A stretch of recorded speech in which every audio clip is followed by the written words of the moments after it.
Jeff from Atomic Gamer, and we're over here in San Francisco to see UFC Undisputed 3, and we're here with... Wes Bunn, Senior Game Designer on UFC 3. All right, so we got to play a whole bunch of the game, and we got to play a lot of career mode. One of the things I noticed in career mode is that the whole stamina system and like having to rest after everything, that's all gone. Now it's you're either training or you're fighting. Can you tell us a little bit about the system? Sure. So, yeah, career mode this year has undergone a complete revamp. We really wanted to give you guys what you guys wanted from a career mode. So we enlisted the help of our community from the very start and tried to figure out what it is they liked and didn't like about career mode.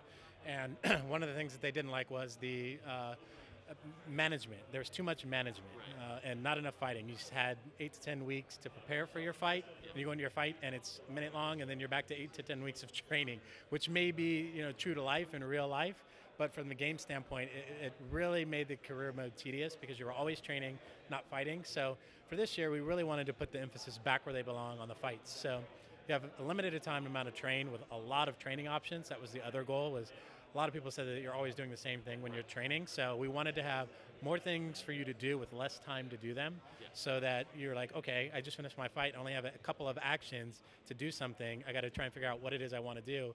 Oh, I did those two. For the next fight, I want to try and do these things. So we think that the flow is a lot better this year for career mode. You're not worrying about resting and managing your stamina and stats decaying, because all that is gone. All of your stat increases are done automatically this year. So there's less management on. There's less management. There's not to say that we've dumbed it down and that there's not peaks and valleys that you got to try and manage, but it's all automated this year, so it's a lot easier. So you said there's no decay. I mean, I noticed that, and you said also that it's automatic. It's not totally automatic. I mean, you're still choosing what to do. Yeah. You're still choosing where to gain, right. And I guess now when you do training, you gain stats and fighter skills simultaneously, right? Yeah. So that's exactly right. It's still, there is still some maintenance that needs to happen. You need to pick and choose what it is you're going to train. If I'm going to work on my stand-ups, for example, for my next fight, my grappling is going to suffer. So that happens. That's what happens in the game. Some things will go up while others go down. So that's the balancing act that you need to do. But that's all automated through the training games that you do. Based on how well you do, you get various point increases. All right, cool. And so in the career mode, now we have the ability to take roster fighters into the career mode. Can you tell us a little bit about that? Oh, sure, yeah. That's something that we've wanted to do as well, is allow you to play with your favorite fighter through career mode and play them how you want to play them. If you want to make Brock Lesnar have a flying head kick, you can. If you want to have him drop down to light heavyweight, you can. It's up to you. The players can play with their favorite fighter however they want in career mode, and it's something I think I know people have been asking for, and we finally got it in. Now there's Pride mode. It's not just about the presentation, it's about the rules. And you can do Pride mode in the career as well, right? Yeah, as you're playing through your career, we've made some changes to the way that the structure works. So basically you start out in the WFA this year. As you're working your way up through the WFA, you can actually get a title shot in the WFA, win the title, and defend it. No longer are you kicked and pushed into the UFC. It's up to you when you want to go.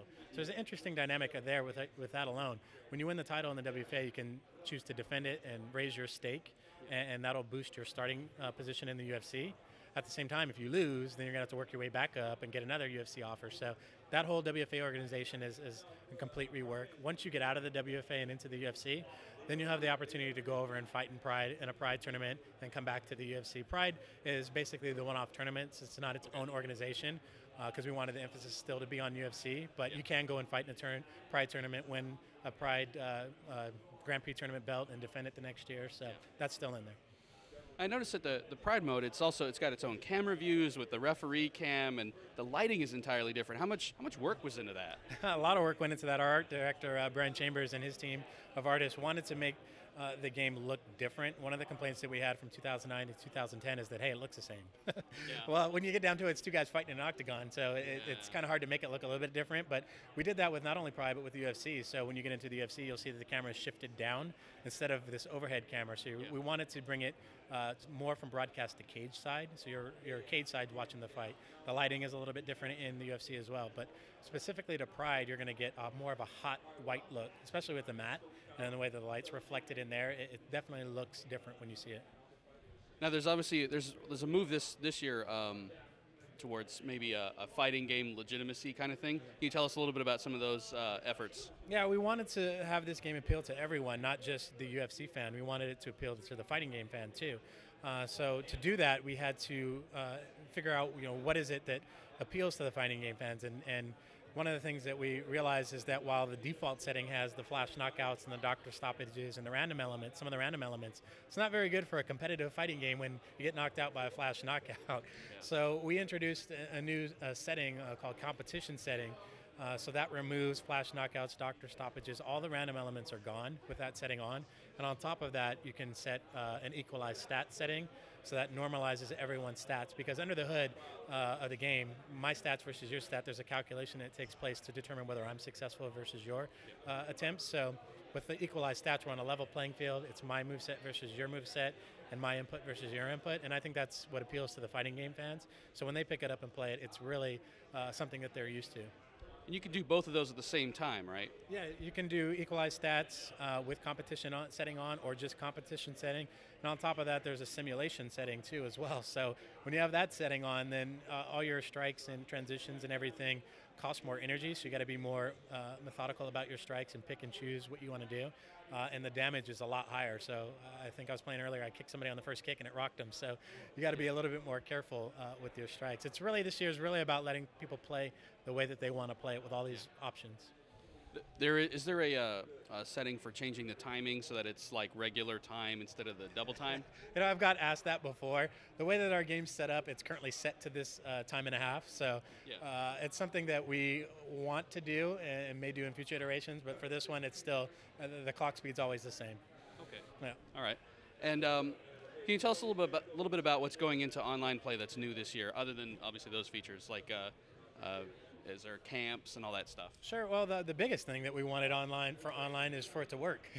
So, our online infrastructure has been completely new. It's something that we own, something that we generated. Mm-hmm. I won't get into too much specifics about the past, but we built it from the ground up this year, and we've had numerous tests to make sure that when the game comes out on launch, that the online play is lag-free and it's easy to get matches. So that was our focus. Our big focus was to make sure online plays as smoothly as possible.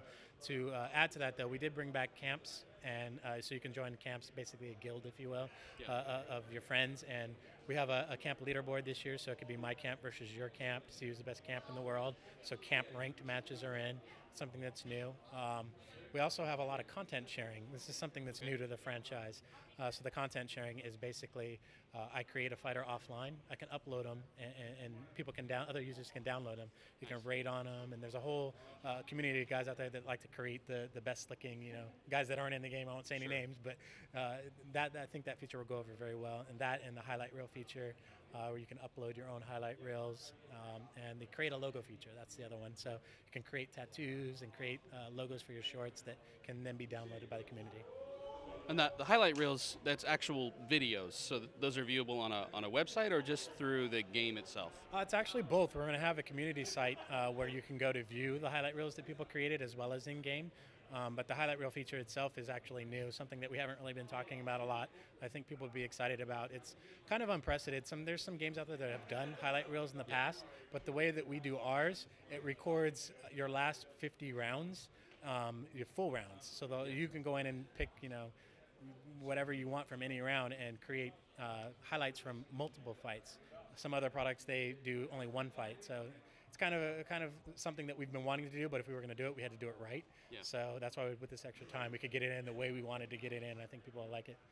And a lot of games also limited to 30 seconds for some unknown reason. Yeah. Not even YouTube limits anything to even a 30th of that size.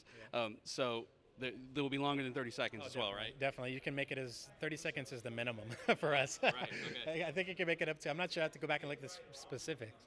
Excuse me. But you can make it 30 seconds, a minute and 30 seconds, and I think 2 minutes and 30 seconds, I believe. So, okay. Yeah.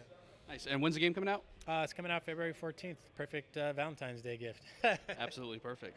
All right. Thank you so much, Wes. Thank you, brother. Appreciate it.